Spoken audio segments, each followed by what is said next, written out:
नमस्कार, प्रतिपक्ष संवाद देख रहे हैं आप। आपके साथ मैं हूं मीनाक्षी रजत। 5 कदम में आपको दिखाते हैं 5 अहम खबर।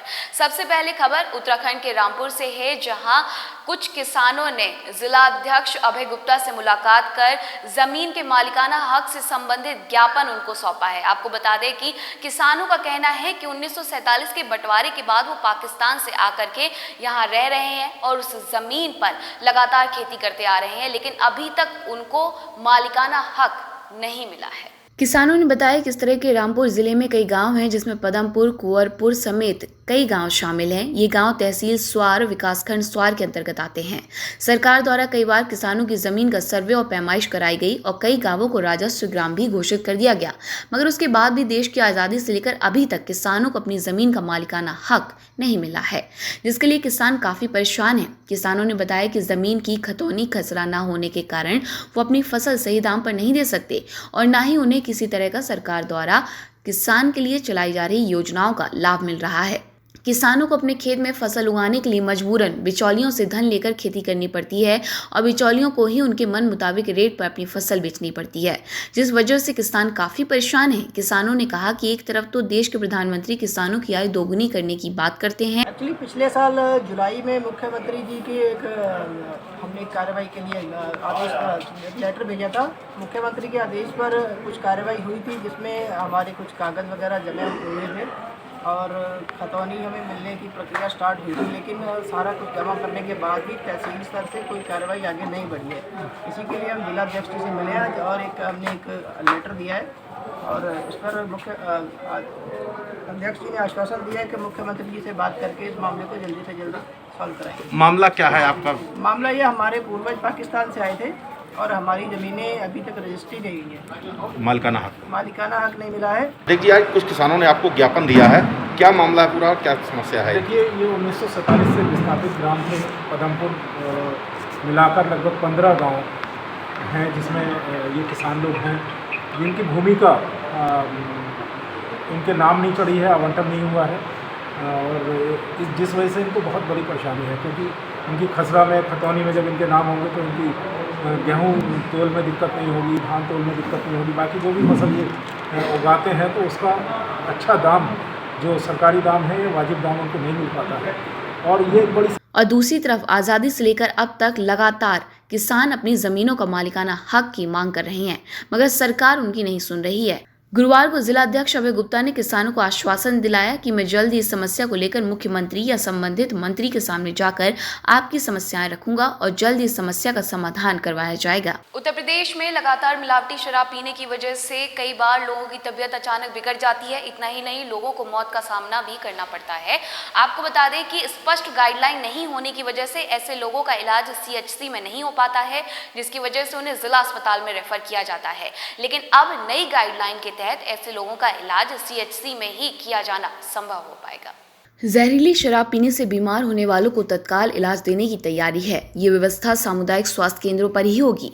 इसके लिए नए सिरे से गाइडलाइन बनाई जा रही है। इसके लिए स्वास्थ्य महानिदेशक ने KGMU, लोहिया संस्थान, बलरामपुर अस्पताल, सिविल अस्पताल और लोक बंधु अस्पताल के मेडिसिन विभाग के 5 विशेषज्ञों की एक कमेटी गठित की है। कई बार अन्य अंग भी प्रभावित हो जाते हैं, इसलिए अब गाइडलाइन को स्पष्ट करते हुए CHC पर ही इसके पुख्ता इलाज देने की व्यवस्था की जाएगी।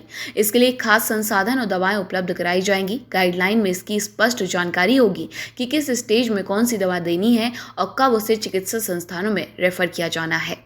जहरीली शराब पीने से बीमार होने वालों को तत्काल उपचार मिल सके और उनकी जान बचाई जा सकती है, साथ ही उनके विभिन्न अंगों को प्रभावित होने से बचाया जा सकता है। नई गाइडलाइन तैयार करके CHC स्तर पर इलाज मुहैया कराने की व्यवस्था की जाएगी। खबर छत्तीसगढ़ से, जहां राजनांदगांव के डोंगरगढ़ इलाके में रहने वाले एक व्यक्ति की हत्या उसकी पत्नी ने कर दी। बताया जा रहा है कि पूरा मामला अवैध संबंधों का है, जहां पत्नी समेत 3 लोगों पर हत्या का आरोप दर्ज किया गया है।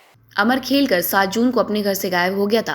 वो गाड़ी चलाने निकला था, लेकिन फिर घर नहीं लौटा। स्थानीय लोगों ने घटना के दूसरे दिन शव को देखा, जिसके बाद अखबारों में मृतक की फोटो छपी, जिसके आधार पर मृतक की बेटी ने शव की पहचान की। पुलिस ने इस मामले में जब तहकीकात शुरू की और मोबाइल लोकेशन और कॉल डिटेल के आधार पर वारदात में 2 से 3 लोगों के शामिल होने की जानकारी हुई। पुलिस ने कॉल डिटेल के आधार पर रमेश चतुर्वेदी नाम के व्यक्ति को गिरफ्तार किया। हत्या के दिन रमेश की ही गाड़ी लेकर अमर निकला था, जिसके बाद उसका कोई पता नहीं चल रहा था। पुलिस ने जब रमेश से सख्ती से पूछताछ की तो उसने अमर की पत्नी लीजा के साथ अवैध संबंध की बात स्वीकार कर ली। रमेश ने बताया कि 7 जून को अमर को डंगबोरा डैम के पास शराब पीने बुलाया था और वहां प्रेमिका लीजा और एक साथी संतू के साथ मिलकर अमर की हत्या कर दी और शव को डैम के पास फेंक कर फरार हो गए। पुलिस ने इस मामले में युवक की पत्नी समेत 3 लोगों को गिरफ्तार कर लिया है। अगर आप भी डॉग लवर हैं और इंटरनेट पर आने वाले विज्ञापन के चक्कर में फंसकर डॉग खरीदने की सोच रहे हैं तो ये खबर आपके लिए चेतावनी साबित हो सकती है। दरअसल देहरादून के एक व्यक्ति ने ऐसा ही एक आकर्षक विज्ञापन देख करके साइबेरियन हस्की ऑर्डर किया और उससे ठग ने पूरे 2 लाख रुपए ठग लिए। जानकारी के अनुसार छिजरवाला के रहने वाले शिवनारायण एक बहुत बढ़िया नस्ल का कुत्ता ढूंढ रहे थे।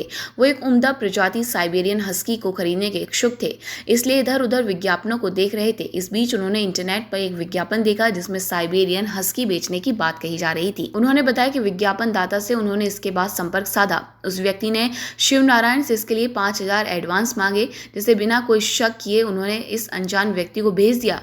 इसके बाद एक अन्य नंबर से फोन आया और उस व्यक्ति ने कुत्ता डिलीवर करने की बात कही। इसके बाद उसने कुत्ते के एवज में 1,95,600 रुपए ठग लिए। 2 लाख से अधिक देने के बावजूद उन ठगों ने उन्हें साइबेरियन हस्की डिलीवर नहीं किया, जिसके बाद शिवनारायण समझ गए कि उनके साथ बहुत बड़ी ठगी हो गई है। इधर तहरीर के आधार पर पुलिस का साइबर सेल गूगल के जरिए आए इस विज्ञापन की जांच में जुटा है। ज्ञात रहे कि इंटरनेट के माध्यम से लगातार साइबर क्रिमिनल अपनी गतिविधियों को अंजाम देते रहते हैं। इसी प्रकार की ठगी आए दिन कहीं न कहीं होती रहती है। इसके बावजूद भी पढ़े लिखे और समझदार लोग भी इन ठगों के झांसे में आ ही जाते हैं। चमोली जिले में लगातार हो रही बारिश की वजह से कई मोटर लिंक मार्ग टूट गए हैं। इतना ही नहीं, भूस्खलन की वजह से मलबा भी सड़कों पर आ गया है, जिसकी वजह से लोगों को काफी परेशानियों का सामना करना पड़ रहा है।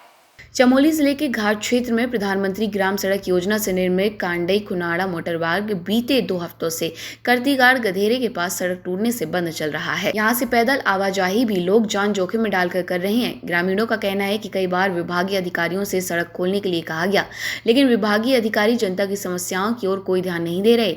लोग जान हथेली में रखकर पैदल टूटी सड़क के ऊपर से ही आवाजाही कर रहे हैं, जिससे बड़ी अनहोनी होने की आशंका है।